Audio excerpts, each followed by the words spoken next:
Hey everybody, MetalFRO here with another collection video. Going to go over some more vinyl, and this time we're going to do some more modern vinyl. As I mentioned in a previous video, when I say modern, I kind of mean by the standards of what I consider modern in the United States. The vinyl market pretty much dropped out in 1991. So anything post-1991 vinyl is less mainstream and more underground or more rare. You know, because you couldn't just walk into any corner record store anymore and buy the latest album you wanted on vinyl. Generally, it was available on CD or cassette. So, I'll go through some good modern vinyl. This one's cheating slightly. It's Luscious Jackson's In Search of Manny EP. That's their first release, and I say cheating slightly because this was actually released in 1992. But it's a little bit more rare. It was released on Grand Royal Records, which is the label that was run by the Beastie Boys. And this is kind of an interesting band for them to sign. It makes sense, but at the same time it doesn't. Sort of an all-girl combo. Trip hop is probably the closest reference point I can say for the sound, but really that doesn't begin to explain what this band sounds like. Of course, if you're familiar with Luscious Jackson at all, you've probably heard the hit single from their first full-length album, Fever In, Fever Out, called Naked Eye, which is a fantastic song, cool video. When I first saw that video in college, I was totally, into it, and I was like, this is awesome. But then they kind of went away in terms of radio, and you never heard anything. But this is a good little EP. It's a lot more underground sounding and a lot less, smooth and polished as Fever In, Fever Out and their later material. But it's got a certain charm because it sort of gets by on attitude and, just presence alone. That's not to say that there's not some good material on here, because there is. The first side one, Let Yourself Get Down, Life of Leisure, and Daughters of the Chaos, which was the single from the EP that they did a video for, are all great songs. Plus the first two tracks, Keep On Rockin' It and She Be One and More, on side 2 are also really good. And, by the time you get to the last couple of tracks, the EP loses a little bit of steam, but it's still a great listen from beginning to end. Interestingly enough, official band members in the group at this point were vocalist Joe Cunniff and Gabriel Glasser, and so they weren't a four-piece like they became later on prior to Fever In, Fever Out.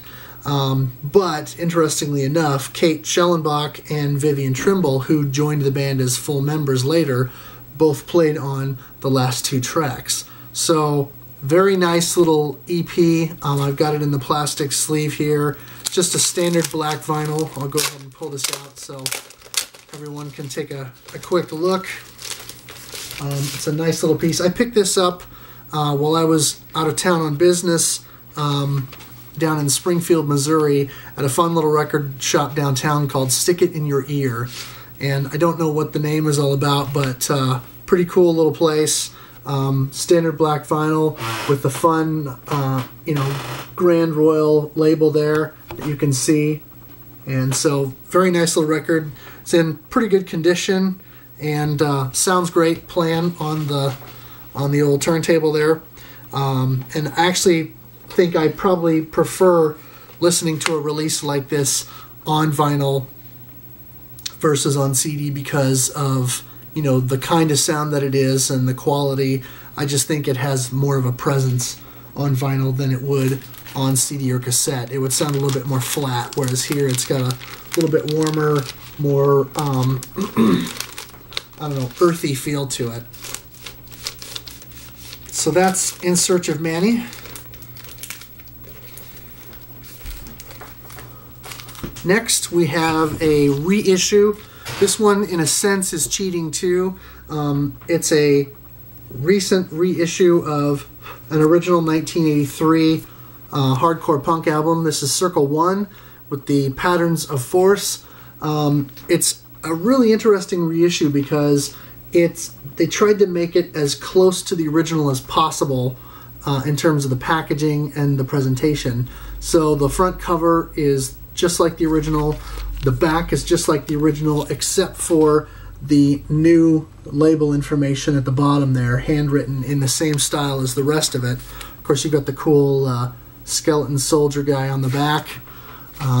This came in the plastic sleeve, which I very much appreciated. And then in the sleeve, you've got several items. The vinyl itself is real basic, standard black vinyl.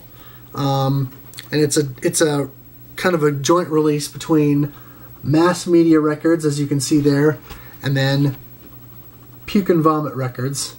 And so nothing real special about the vinyl itself, other than, you know, the sound. But you also get on the inside the the insert is this awesome, like, 11 by 17 fold out, and what they said is they tried to make it as close to the original as possible.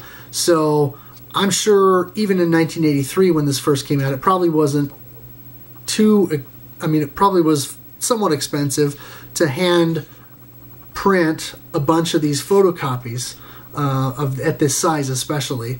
And so you got the nice artwork there with the name of the band and the name of the album there, all the credits there, and then on the back you've got this sort of multiple photocopies cut and pasted together sort of thing with all the lyrics. Very cool insert. You also get this really awesome large back patch that's folded up in there, and so you can see it's a real nice patch with the name of the band, name of the album, and the artwork that also shows up on the inner sleeve. So very cool package. If you're into early hardcore punk, like, you know, Dead Kennedys, Minor Threat, that sort of thing, then this is probably a release that you're either already aware of or may already have an original of, or possibly a reissue. But if you don't and you're not familiar with them, this is one you may want to have. I was impressed with it. I haven't listened to it more than a couple of times, but it's really good, and I'm probably going to spin this again in the not too distant future. All right, moving on, we have some more reissues. Technically speaking, they're reissues, although they're just vinyl issues of recent releases. The first three releases from Vinyl Remains are the vinyl versions of the three Grave Robber releases. And so first we have the debut album, Be Afraid. And so now with this vinyl version, this is the fourth iteration of the band's debut. The first being the indie CD release with the artwork that you see on my shirt here. And then Retroactive Records picked it up with different artwork, and then some stores wouldn't carry it because the zombie picture that was on the front of that was too scary, so then they kind of toned it down for a special digipack release that had a bonus track, an extra bonus track, and now the vinyl issue has even different artwork than the others. Right away, you know, you've got the new artwork, which makes it a little bit different, and then a nice sort of rugged, sort of splattered look on the back. On the inside, you get the insert, which is a full page. You get the sort of faux photo of the band, which is, I think, probably more of a painting than a photo. You also get this sort of axe, and then the credits for the release. One thing that's slightly disappointing here is that they didn't include lyrics. With a single page sleeve as large as this, it would have been nice to have lyrics instead of the photo, but what are you going to do? The other really cool thing about these vinyl releases is that they are colored vinyl, and they're clear. So you get this really nice clear gold with Be Afraid, and of course you see the nice Vinyl Remains logo and the cool kind of retro looking design, you know, long playing in stereo and 33 RPM, and so very cool sort of retro. And then of course you also see Retroactive Records on there, since the band licensed this particular recording or version of the album from Retroactive because it was sort of a remaster. So very, very cool to have this in gold vinyl. And like I said, slight disappointment with the lack of lyrics because neither of the CD versions that I own come with a lyric sheet. I don't own the second pressing, which was the first one on Retroactive, so I don't know if that includes lyrics or not, but it would be nice to have lyrics somewhere. And it's also slightly disappointing that there's no download card in this, but like most Grave Robber fans, you know, most of the fans probably already own the album in one or more iterations, so they're buying the vinyl because A, they're a vinyl collector and a fan like myself, and B, they just want to support the band.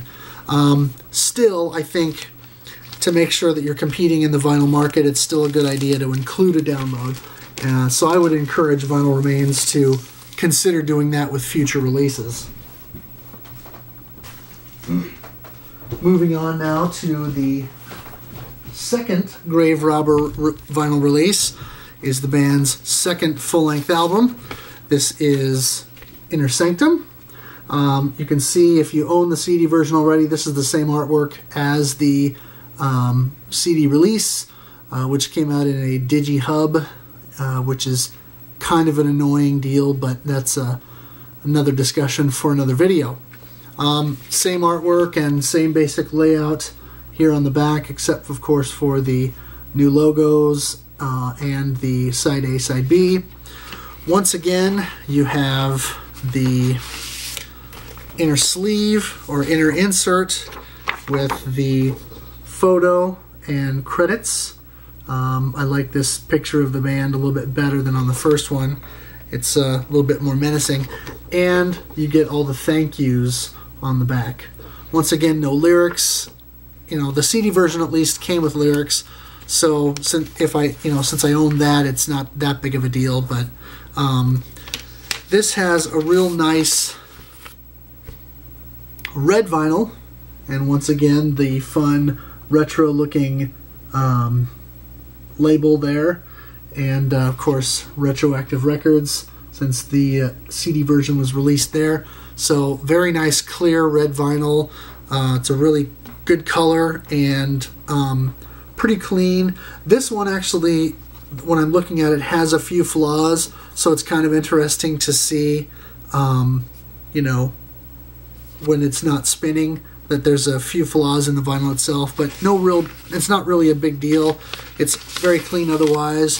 Played this one a couple of times on vinyl and numerous times on CD in my van and on my iPod, so I've listened to this one a lot. If you look at my blog, which I'll plug at the end of the video, and look at my full review of this album, you know, you can see that I really spent a lot of time listening to it, and it's a really great release. So highly recommended in any format, but obviously for vinyl collectors out there, you can't really beat the vinyl.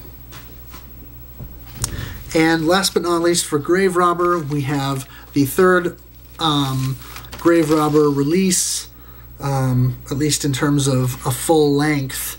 This isn't really an album per se, it's a compilation. It's called Exhumed. Same artwork as on both of the CD iterations, which I own. There's a jewel case version and a digipack version that, other than the form factor, they're identical. And you know, same basic black and white layout on the back. On the inside, the insert has a live photo of the band, which is actually the same as what you get on the inside of the digipack or the tray card artwork, and then you get the credits and the thank yous. This release has, it's a compilation, I say, because it's got new recordings of a couple existing tracks, Army of the Dead and Altered States. It has some covers, which the song They Hate You, which was originally by the band FBS, and Lion of Judah, which was by Our Corpse Destroyed. There's a song called Fill This Place With Blood, which at the time of this release was the only place you could get the track. Now, of course, that song is going to be on the band's next album, You're All Gonna Die.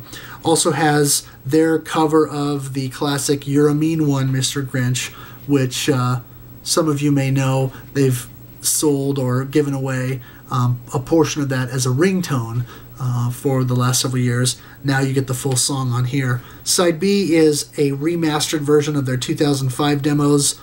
Even remastered, they sound rough. So punk fans and enthusiasts probably won't be too put out by that. You know, I like punk and I like hardcore, but I don't like it too raw, so the remastered demos are a little bit harder to listen to, especially because I've heard the album versions first. Had I heard the demos first, I'd probably dig it and enjoy getting the remastered version, but I really think that the proper album versions of the songs are just a better representation. So that's all the punk and hardcore that I have for the moment. Now let's move on to my very first picture disc. I pre-ordered this. This is the Theocracy Mirror of Souls picture disc, and this is a fantastic release through Ulterium Records. This is just absolutely beautiful. As you can see, side A, which is the title track itself, the entire side, because it's like 22 plus minutes. Actually here it says 22 minutes and 26 seconds. Fantastic song. If you haven't heard the Mirror of Souls track or album, you're missing out. This is just an absolutely awesome progressive metal release, and so having the vinyl is great, not only because you get the artwork that is on the sleeve of the album on the front there on side A, but side B, you get the artwork that was used for the t-shirts that came out in conjunction with the album. I own one of these shirts, and so I can tell you the artwork just looks fantastic here, same as it does on the shirt. And on side B you get Laying the Demon to Rest, which is my favorite song from the album. You also get Absolution Day, which is a great track. Plus you get the song Wages of Sin, which was previously only available on the Japanese pressing, CD pressing of Mirror of Souls. It's now been re-released as a digital single, and there's a Wages of Sin 7-inch, which I hope at some point to acquire, which has an extra track on it that's exclusive. So, good stuff. Very excited to have this in my collection, my very first picture disc, and so looking forward to hopefully at some point acquiring more picture disc releases. And last for this video is a nice special edition release. It's My Silent Wake. The album is called A Garland of Tears, sort of a heavy doom metal from the UK. Really good stuff. And there's a couple of things about this release that I really like, and I'll show you there. You've got same artwork as the CD release, and a nice sort of stylized photo of the band there with some additional artwork on the back. Shows you your side A and side B. It is hand numbered, and I should be able to see that. I got 35 of 312 because I pre-ordered quite early in the game when this went up for pre-order. First of all, one of the things that I really like about this release is the fact that they sent a certificate of authenticity.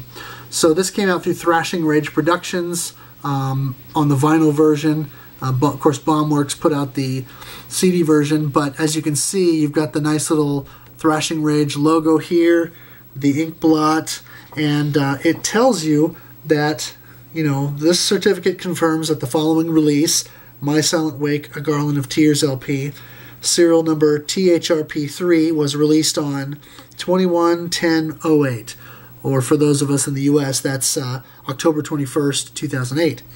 In a limited edition of 312 copies, and is one of 100 copies pressed on black and red vinyl. And it actually tells you what number it is, in addition to what's handwritten on the back of the sleeve. Plus, it has the signature of the owner of Thrashing Rage. Very cool item. I think more small indie pressings should have something like this, because this is a really cool piece. Definitely makes it worth owning from a collectability standpoint. Now, one of the other cool things is that this has an exclusive bonus track that doesn't appear on the CD version, which is a live version of Shadow of Sorrow that appears on the 7-inch that comes with the album. So you get the album proper as a whole, which is that red-black vinyl that it mentions on the certificate. Very cool. I really like this. You got the nice label on there. So side A has Tunnels, By My Own Hand, and Pendulum.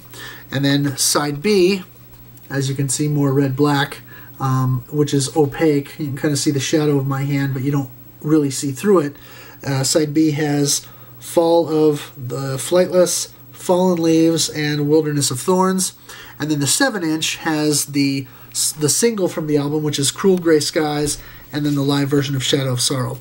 The disappointing thing, aside from the fact that there's no inner insert, which includes lyrics or anything like that, is the fact that the 7-inch is as bland and, simple as it comes. There's no labeling at all, just a plain white label, nothing at all. The only way you know whether or not you've got side A or side B is the little etched information on the inner ring.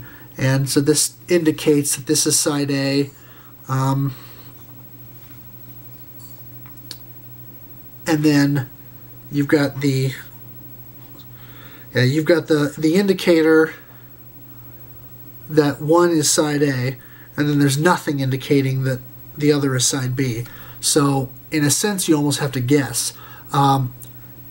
Even with that, it's still a very cool release. Awesome to have one of the 100 black and red limited edition, and especially with the certificate of authenticity. Very cool item, something that, I think that's another thing that more indie pressings should have. This was a little bit early in the big sort of, for me, a little bit early in the game, so I wasn't too worried about the whole download card thing, especially since prior to pre-ordering this, I already had the CD version. But I still think that a lot of indie vinyl shops should be doing that, and as I mentioned in another video, I think they should be doing that via Bandcamp or something like that, where you get to pick what kind of download you have, not just some low quality MP3 or whatever.